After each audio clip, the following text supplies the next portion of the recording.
Parenting is chaos, laughter, and love. It's the hardest, happiest ride you'll ever take. So real mamas, let's get talking. Don't forget to hit that bell, like, and subscribe for more parenting tips. Hi there, mama, and welcome back. Today we're going to talk about transitioning. Now, transitioning your child from a crib to a big kid bed is a really significant milestone for your family. We ask ourselves, when is it time and how do we know to make the transition successful? Truthfully, you can see it in your child. If you see that your child is trying to climb out of bed, which is really dangerous, by the way, or if we're expecting a new child, we do want to start tackling this transition because we do not want our child falling out of his crib. Now, making the switch requires a lot of patience on the parents' behalf, okay? Because we have to truthfully repeat our technique over and over again, and it's really, really hard. Some parents truthfully just give in and they're just like, oh, climb into bed with me. And we have to teach our child that no, you're going to transition to a big kid bed and you're going to deal with it seriously. But we also have to do it in a really safe way. So how do we do it in a safe way? And in a way where we don't ruin our kids' self-esteem.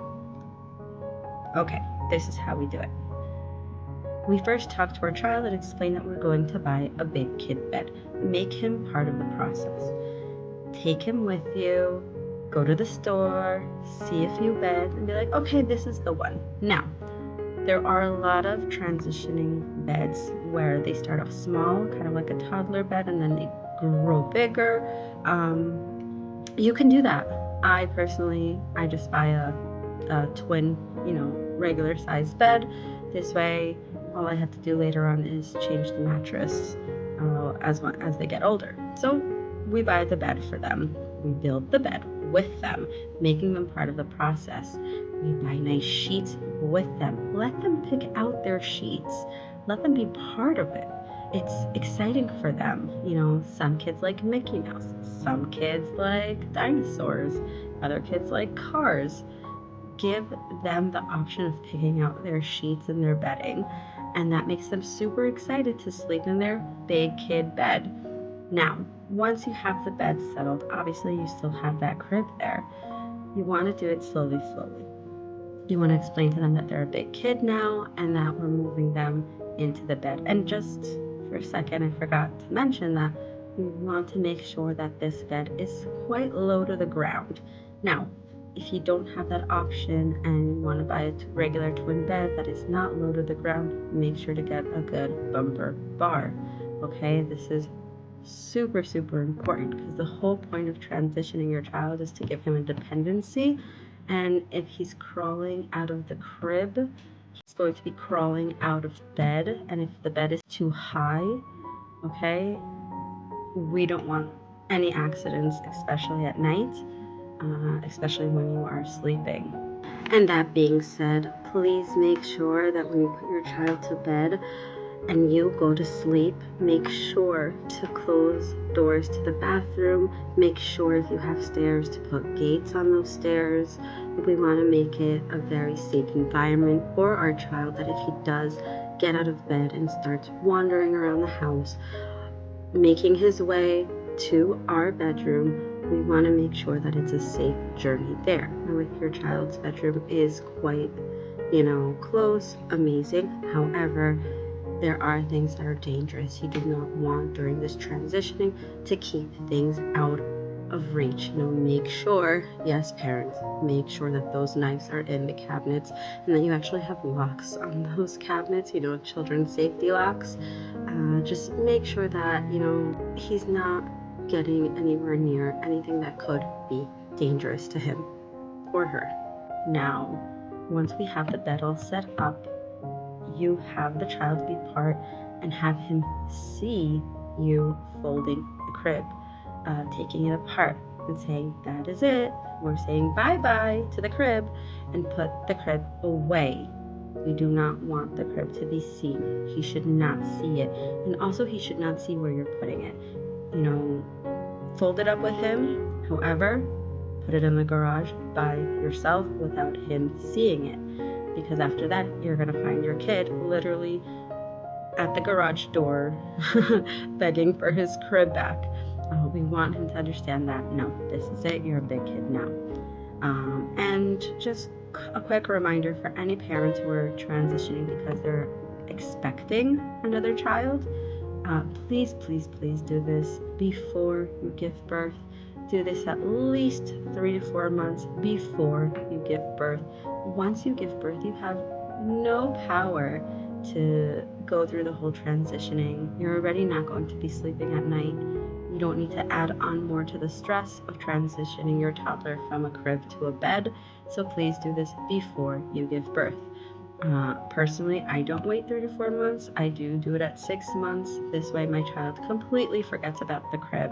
And when I bring it out for my newborn, he doesn't realize that, oh, this is his old crib. I did have a child who did realize that this was his old crib. And I'm just like, well, would you want to give him a present? Let's give him your old crib. How exciting is this? And we wrapped it up with like a big bow, yeah, that we handmade. It was a really ugly bow, but this way it gave the child, and we made like a whole thing out of it where my toddler is giving the newborn baby his crib.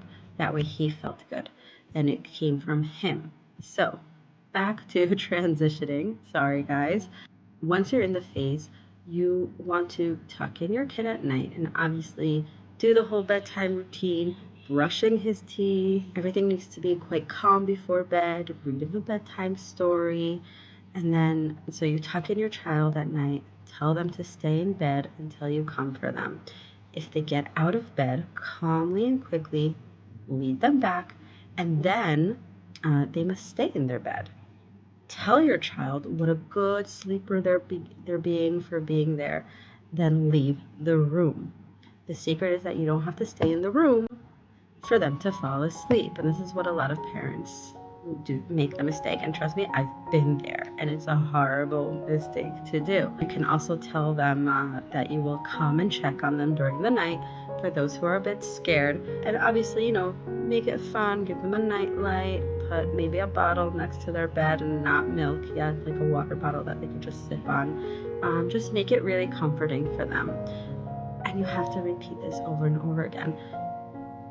And truthfully, you really have to realize that putting your kid to bed really early before they're actually sleepy, what will happen is that they'll come out of bed constantly.